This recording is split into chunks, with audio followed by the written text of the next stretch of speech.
Well, first of all, congratulations on Thanks. Dressmaker. Very Thank you. exciting. So one of the things that I noticed about it, set in 1951, but looking at some of the films that you've done in the and TV series, from The Secret River was a period piece, and then Predestination dealt with time a lot and going back and stuff like that, and even The Beautiful Lies based on Anna Karenina. Is there something about historical characters or exploring history that you're kind of drawn to? Not exclusively, but I feel like, it just means if it's a good story, it's something that I would want to be a part of.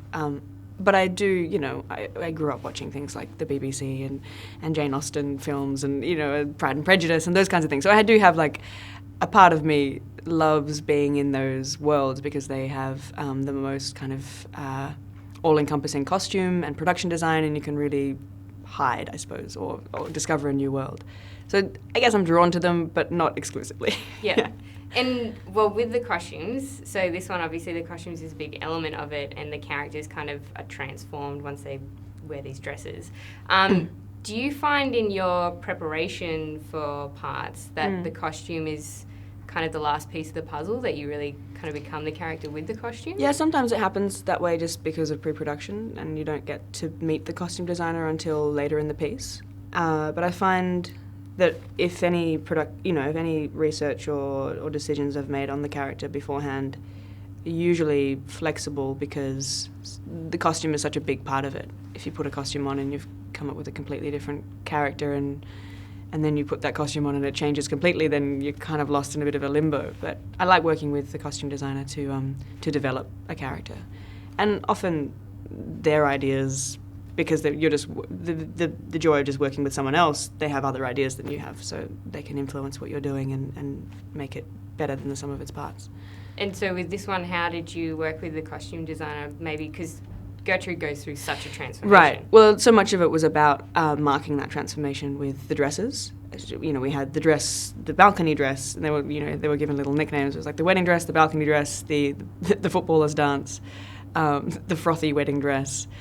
And those were really, they all had their individual styles, but they all needed to be a bit of a thread through as well, because it was coming from a single designer, which was Tilly, creating a look for Gertrude. So rather than being, exploring a different dress just because, it's trying to make sure it comes from what Tilly would design for Gertrude to accentuate what Gertrude has as her good parts. So it's just terrible that when Gertrude's good parts are exposed, she decides to be exposing her bad parts as much as well. Yeah, take on the vanity. Yeah. And she seems like one of those people that it's almost like a Mean Girls thing where she gets she gets into the popular clique and then it's suddenly like... Totally. Yeah, newfound power, newfound greed, just, taking that and running with it. Gertrude Pratt. What's the matter with you? I hear the footballers' dance is Saturday night. I could make you something. A dress can't change anything. Watch and learn, Gert. Watch and learn. And so, well, with this one, there was the book and you had that as a reference point, but how much do you kind of use that to build the backstory of the character, or did you talk to the author much? Yeah, I didn't speak to Rosalie in terms of developing the character, but when I read the book, I realised that there's so much more in the book than in the screenplay, of course, because it's a novel, it's longer.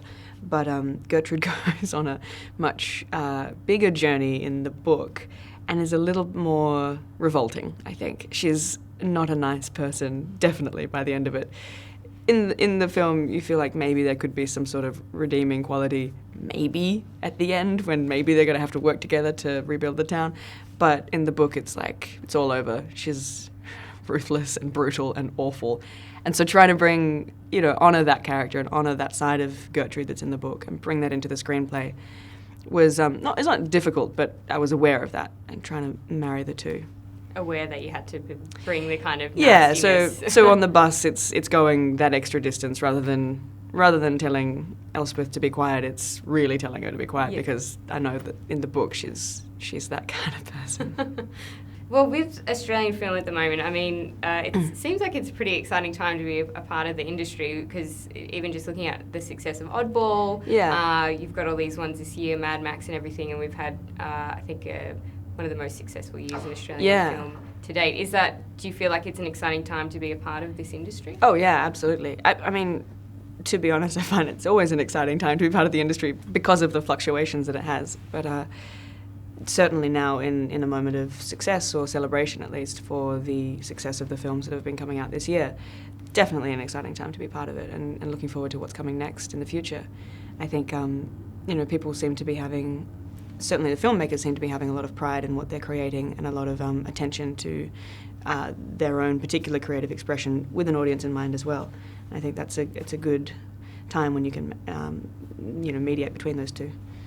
And in terms of like looking to the future for you, Yeah. It seems like it's been the most crazy couple of years for you. I think the first time we chatted was for Not Suitable for Children, Right, yeah. Which seems like yesterday but years ago at the same time. Yeah.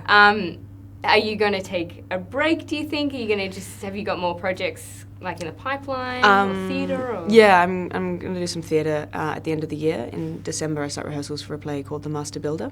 So I'm going over to London to do that at the Old Vic Theatre, which is exciting because I know that it's been performed at the Old Vic before, and Maggie Smith was playing the character I'm playing, so I'm like really terrified, but also excited because that's going to be a challenge. Yeah, no pressure. Yeah, no pressure. Yeah, and she just acted with someone called Laurence Olivier. It's like, it's fine. Yeah, that's be no good. worries at all. Yeah.